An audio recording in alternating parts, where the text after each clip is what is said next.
Good morning. Day 85. Today is the start of the big experiment. So I got my universal credit today. Now to see if I can spend it wisely. I say spend it. The way it's going to work is I have two accounts now. One used to be the joint account. But all the direct debits came out of it. So I've moved all the direct debits, including the personal ones from my account, over to it. And I drained the account down to 0. And then I've moved the entirety of the universal credit into it. And now I'm not going to touch it for the next 4 weeks. Any payments that come out of my account that are classed as general household bills, I'm going to transfer the money from it. And I'm going to wait. And 4 weeks, when I get my next payment, I'm going to take the account back down to 0 and put the universal credit in there. The money that I take out is then going to be my spending money for the next 4 weeks.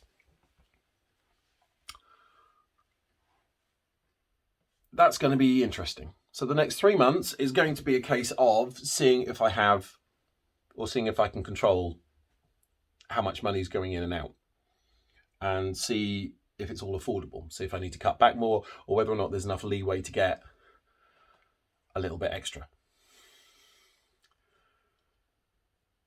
Because I do want us to live comfortably. You know, 3 of us sitting in a house. I do want us to, to do stuff, to go get stuff, to live a life. There's no point in living if you don't feel alive. So the theory being that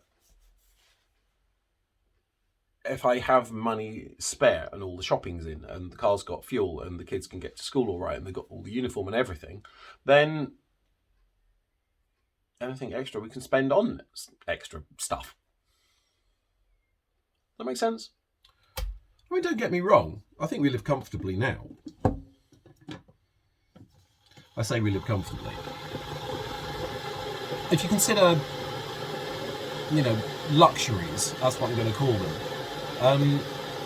There's 2 that mainly stick out. One is Amazon Prime. You get access to Prime Video, Prime Music, and Amazon Prime Delivery, which, when ordering stuff, makes life a lot easier knowing that there's sort of like some guarantees in place about it getting to you. Especially when it's waterproof trousers, because he's lost all 3 pairs again. But the other one is Xbox Game Pass Ultimate. Yes, it's a bit personal for me to sort of like have the ability to use my Xbox. But also for Seb, it allows him to gain access to a lot of games to play on his PC that we don't have to buy. And, the library, the selection is brilliant. Him and me have actually both downloaded things like Minecraft Dungeons or Tetris or Goat Simulator and played them against each other. And that's our little, bonding time. Just playing these games against each other for fun. So those 2 I'm sticking with.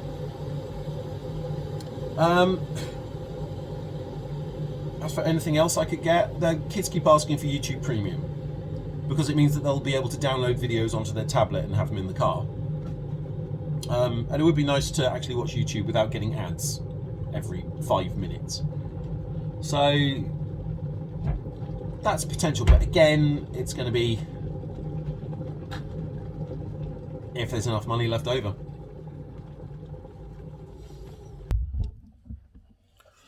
As for other stuff, don't know. I think the rest is probably not necessarily too much to worry about. So,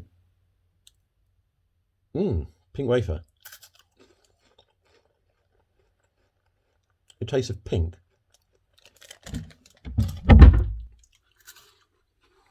But yeah, for other stuff, maybe Office 365, get access to all the Microsoft bits, but there are free alternatives available. OpenOffice, LibreOffice, all fully fledged and compatible with Microsoft, just free. and they just look a bit different, that's all. But I don't think, other than what I've got, I don't think there's much else I actually need or want. So,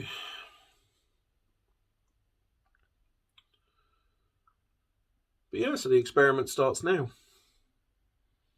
The only thing is, before the money came in, I did some shopping, so I've got cupboards relatively stocked, and I've got 3/4 of a tank of fuel in the car.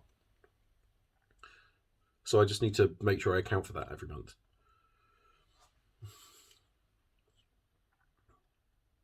Yeah. I think my plan's solid. Ask me in 4 weeks. I'm going to say my plan's solid, but ultimately it's how it's worked itself out inside my head comfortably. And this appears to be the easiest way to do it that keeps me sane. If anyone has any tips or ideas or anything, and I'm talking about useful stuff, not you can save money by not buying a Starbucks, because I hate that. Ultimately, in our relationship, I was the one who looked after the house, went out and did the shopping, took care of the kids, did the driving, etc. Tash was the one who sat down, surrounded by paper with loads of numbers written on, organising all the finances. And it'd been like that for years. She was just better at it than I was. So, if it works, why change it? But it means that now I've got to this point where I've had to take it all over myself with only sort of like a basic understanding, then it's a little bit intimidating. Because it's not just organised money, it's, living now. It's having your lives in the balance and whether or not you can actually maintain what you're doing without changing anything. Because it's a bit scary, because I've never been in a situation where I've just had to run out of money.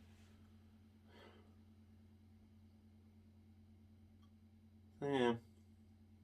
I mean, hopefully that won't happen. I'm pretty sure it won't. All the budgeting I've done says that I'm going to be left with some money each week. Enough to do shopping, enough for fuel, enough to get some bits. And all I've got to do is I've just got to stick to it until all the numbers flatten themselves out and I know exactly what I got. Not that I've been stressing all day over this, but I started recording this at 10 o'clock this morning. It's now 11 o'clock at night. And I'm about to have a coffee. See you tomorrow. Greetings all, it's day 86. Oh dear. So, today I'm going to pick Seb up early from school because we've got a doctor's appointment. It's an autism assessment. And I've told him about it, sort of like keep him in the loop.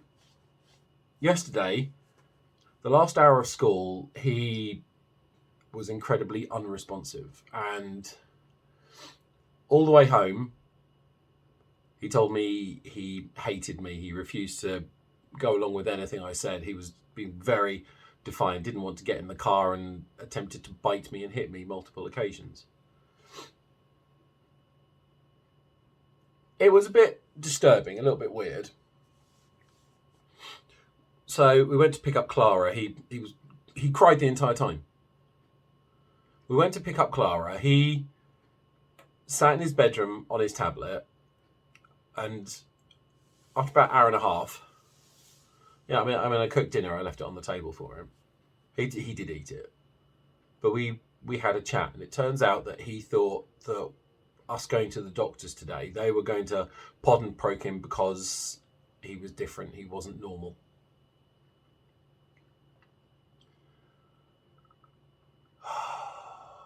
That's awkward. there's been a lot of talk about Seb not being, normal-minded, neurodivergent, but I think he's been listening to it and he's been taking it the wrong way. So he thinks he's not normal. And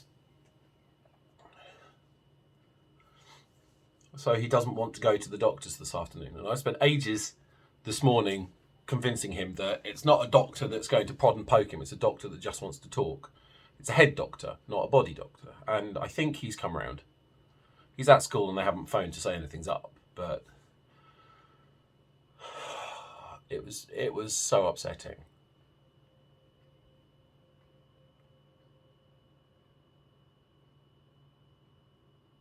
I don't quite know how I feel about it. Because this is part of an autism assessment that started pre-COVID. It started years ago.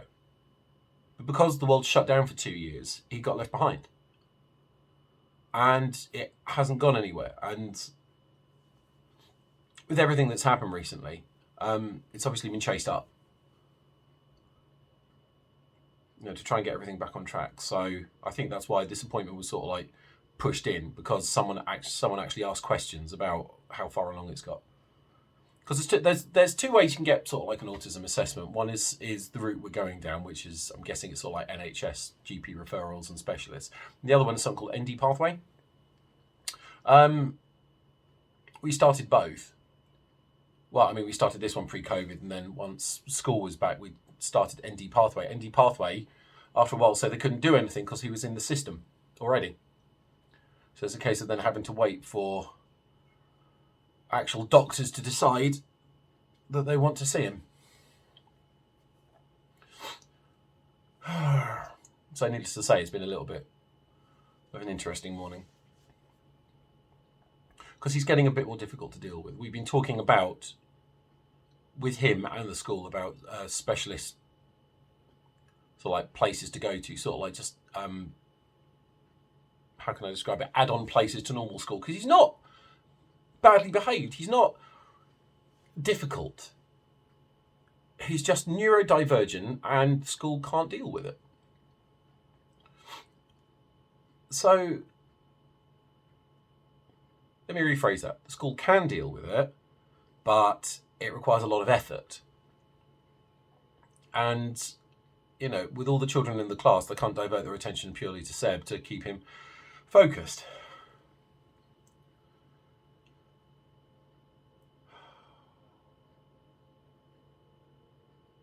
So, yeah, one thing gets better, something else messes up. It's going to be a roller coaster for the next couple of years. So wish me luck.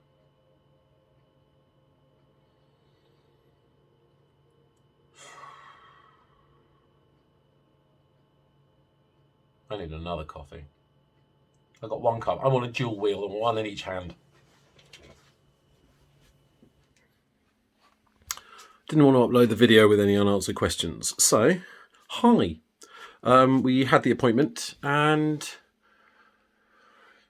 basically what the doctor said is, from everything he can see, from the notes he's read, from the support from the school, Seb is on the spectrum. He doesn't want to use the word autistic because he hasn't had an official diagnosis. So he wants to move straight to assessment appointment, which means Seb will go spend some time with a doctor who's going to come out with a formal statement saying what he's got.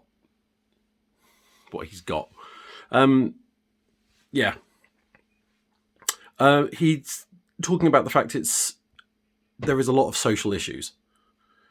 So he doesn't understand the concept of emotion and personal space, and he has trouble with certain constructs. The puzzle they used was quite clever, and I can see it working with a lot of people. But it's right. Jane has a ball. She puts the ball in the basket. She then walks away. Alex walks over to the ball, takes it out of the basket and puts it in the box. Jane then comes back, Where does she look to find the ball? Now, a proportion of people will say in the basket, and a small portion of people will say in the box.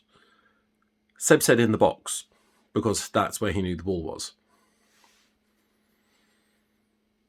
The stupid thing is, the doctor said there's no right or wrong answer to that one, because he's right. That's where the ball is. But it's not where she would look. But it's, you know, other silly little things like that. It's like saying to someone, if you hadn't had breakfast this morning, how would you feel? And a lot of people would say, I don't know, because I've had breakfast. Anyway, tangent. But the fact is that we're now going to wait for an appointment to come through to say Seb's getting a final autism assessment now. And then pretty soon we're going to have to repeat all this for Clara.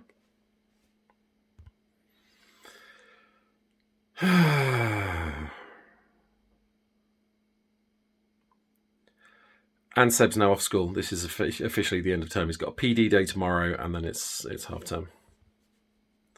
So this will be fun. See you tomorrow.